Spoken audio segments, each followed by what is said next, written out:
Welcome back to Heroes Haven Emotional Sobriety Minute.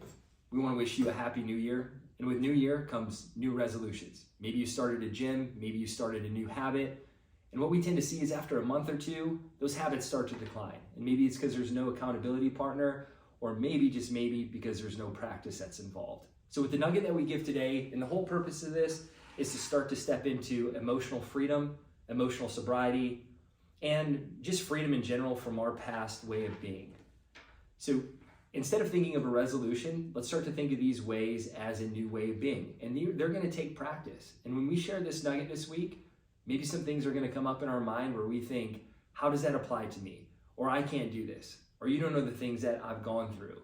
You're right, but we're here to share information with you that is proven to work, that has worked, and will continue to work if you work it. So today we're going to share something that's one of my personal favorites. And even though it's one of my favorites, it's one of the hardest things to practice.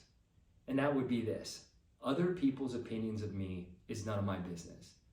How many times do we get excited about drama, or we tap into drama? Let me just use something that all of us are probably familiar with, and that's social media. That's what we're on right now. That's what you're seeing. Maybe you just recently posted something to get validation from somebody else, or for somebody else to co-sign your way of being, or to be right, or maybe you're just living in a way of being that isn't your true authentic self.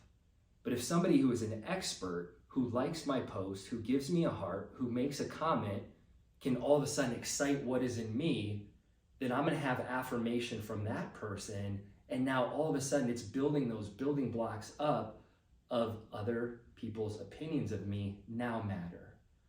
And so one of the nuggets of freedom that comes from this is it doesn't matter what anybody else says about you. It's what you say about you. You might say, well, I'm running around and I'm so confused, I can't even trust myself. So one thing that I like to do is have safe people who are in positions of where I want to be, mentors, pastors, leaders, different people that are way more emotionally sober than me, that I can go to, whose, in fact, their opinion matters of me. And here's the thing about those types of people and how we can gauge our relationship with them, or maybe how we're acting, is people like that, they don't publicly criticize, scrutinize, call you out in meetings, things like that. They'll go to you in person and say, hey, here's my opinion of me. Here's what I think. Are you okay? This doesn't seem like your character.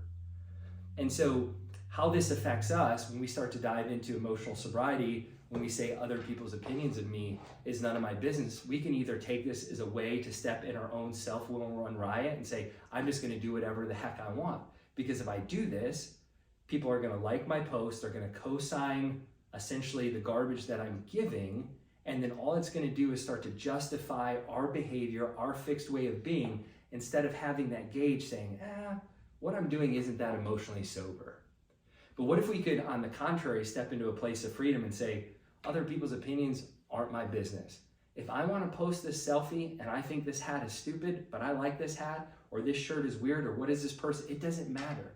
What we're trying to get at is to step into our true, authentic self, where we start to operate at true nature, or we start to operate in the way that God would have us to, instead of tiptoeing around and being so worried about what this person's going to think, or if this person's going to get offended, or if I hurt this person, and just based off of a problem that's theirs and not yours.